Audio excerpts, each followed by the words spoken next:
I was 23 when I bought my first home. No cosigner, no handouts, just years of saving, working 2 jobs, and skipping every vacation my friends posted about on Instagram. When the realtor handed me the keys, I felt like I'd leveled up in life. No more shared walls, no more upstairs neighbors who tap danced at 2 a.m.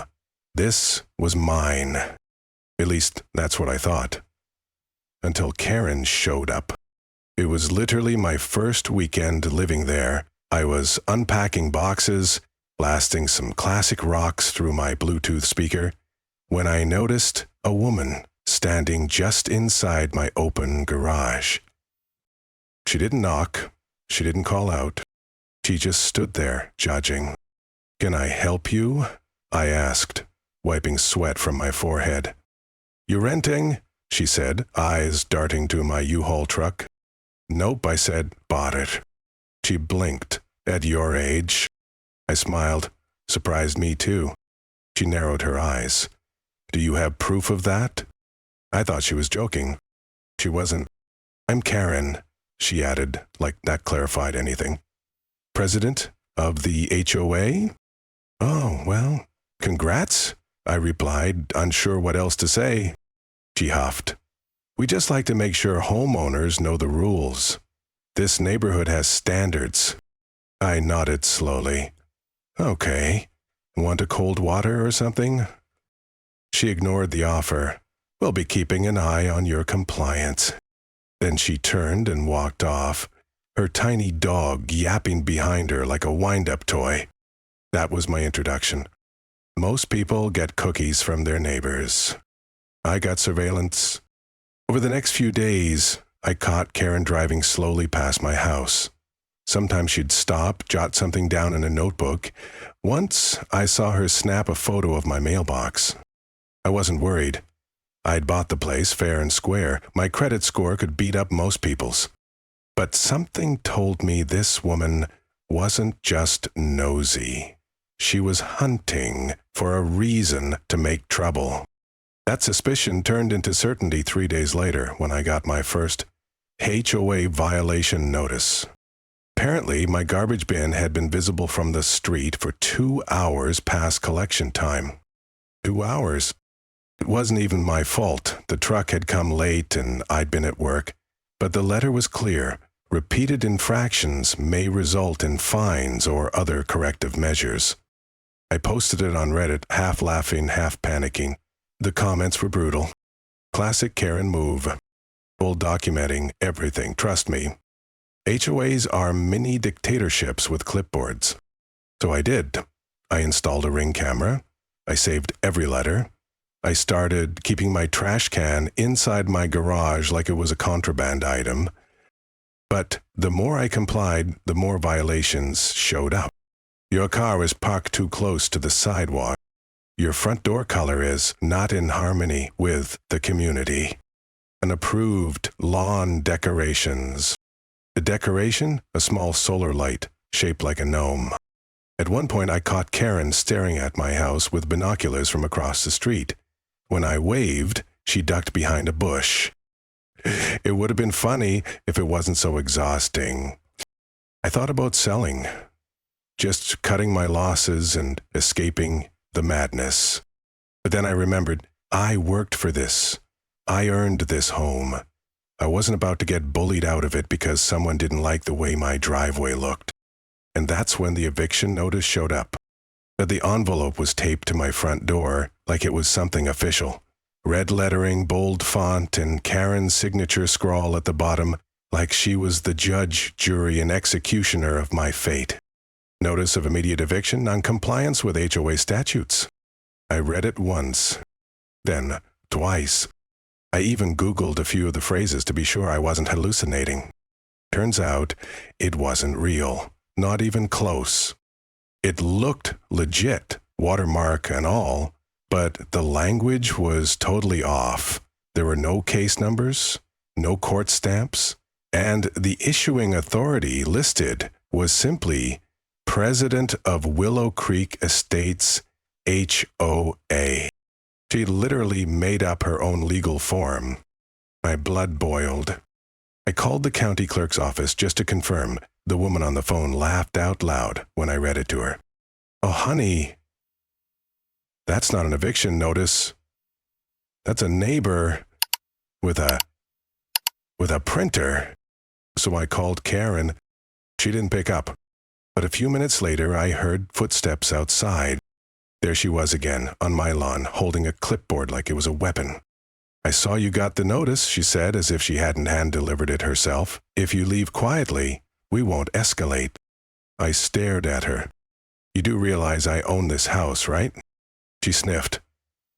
"OA guidelines supersede occupancy rights in cases of community disruption."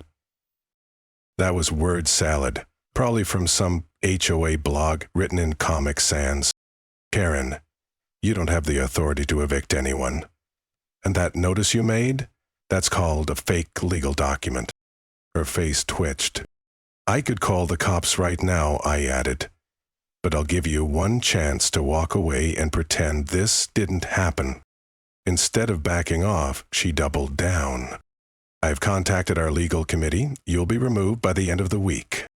Now, the legal committee of our HOA consisted of her sister-in-law, and a guy who once got fined for flying a pirate flag on the 4th of July. I didn't feel threatened, but I did feel angry. So I called my lawyer. Yes, I had a lawyer.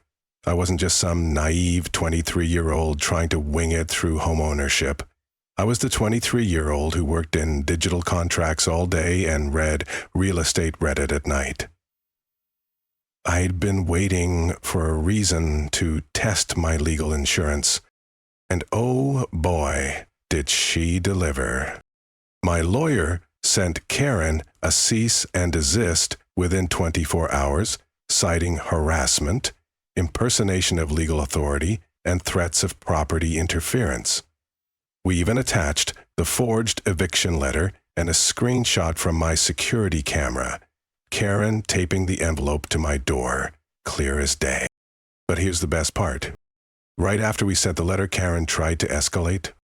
She marched back onto my lawn with a roll of yellow caution tape and a laminated sign that said, "Premises under HOA lockdown, entry forbidden." She began to tape off my front porch like she was filming a CSI episode. And that was the moment I called the police.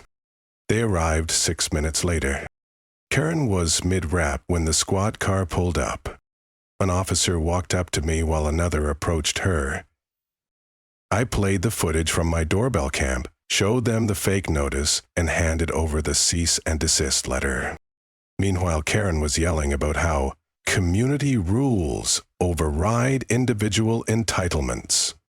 The officer raised an eyebrow.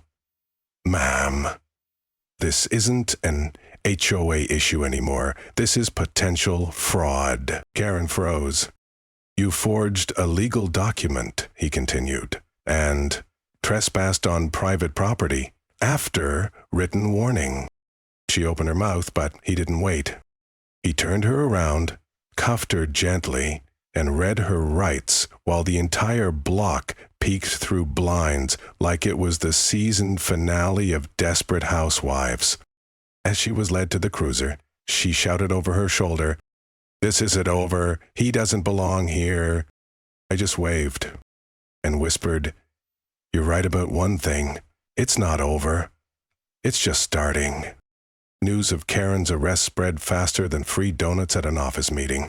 By sunset, the neighborhood Facebook group was flooded with vague posts like, "Sometimes karma comes in handcuffs," and "Maybe next time, think before impersonating a judge." The HOA moderators tried to shut the comments down, but it was too late. The drama had already gone full wildfire. I was still shaking from the adrenaline when the responding officer came back to give me the incident report. "She'll probably get a slap on the wrist," he admitted, "but this'll stay on record, especially with that forged document. Not the smartest play." I nodded. "I just want her to stop harassing me."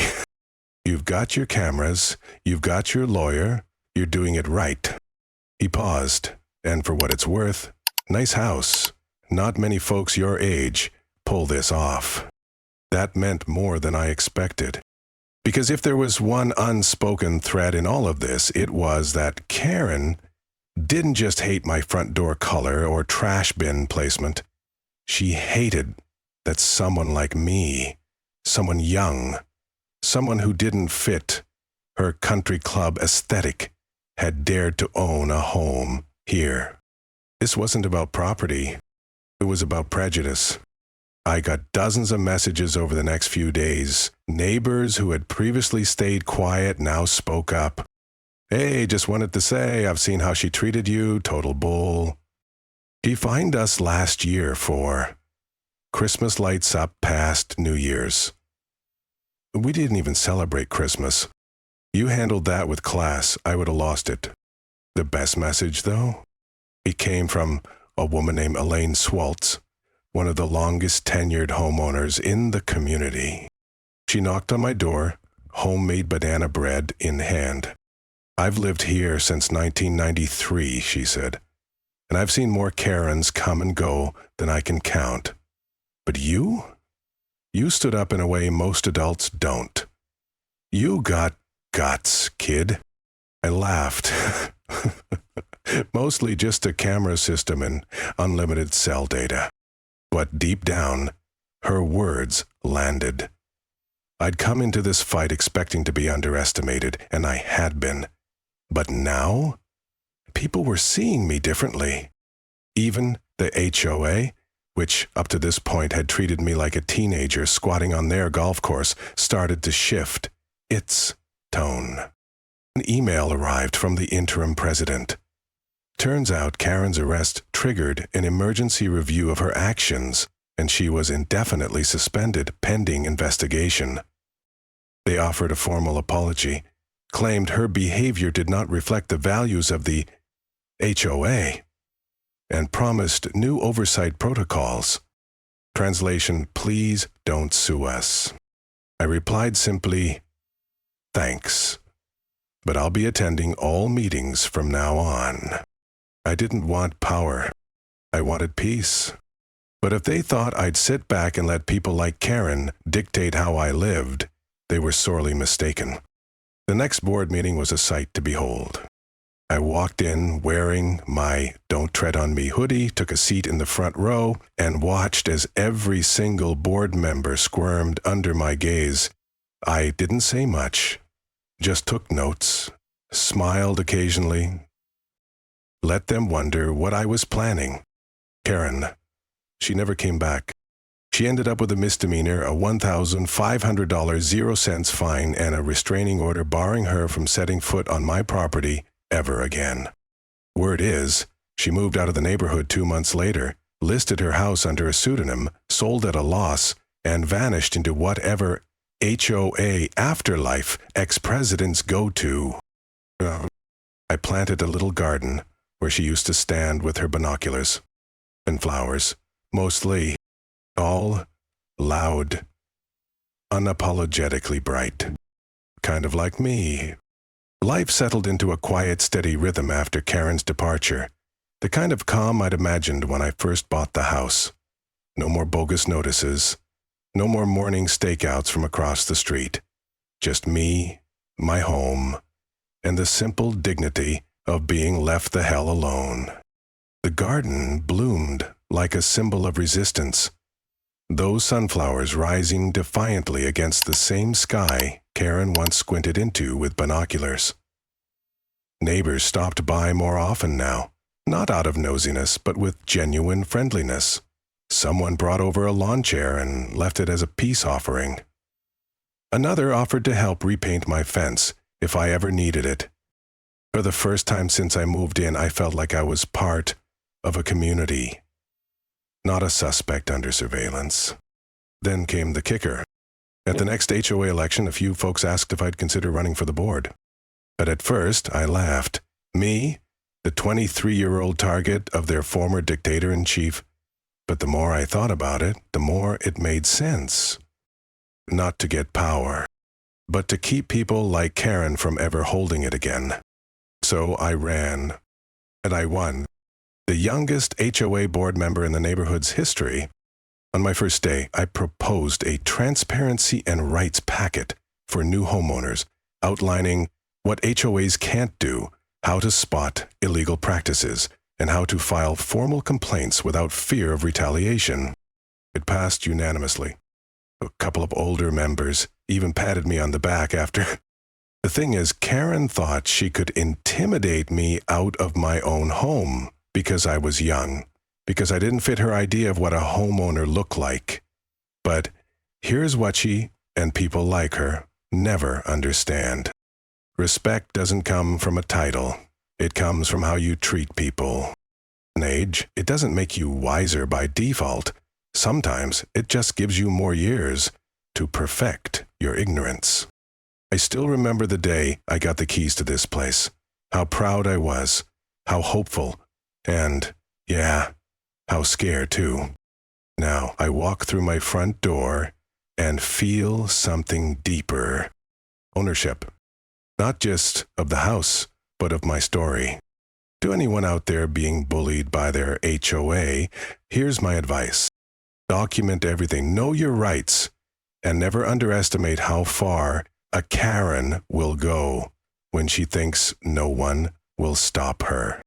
But also, don't underestimate yourself. You don't need to be loud to be powerful. You just need to stand your ground and sometimes plant sunflowers in it. Thanks for sticking with me through this wild ride.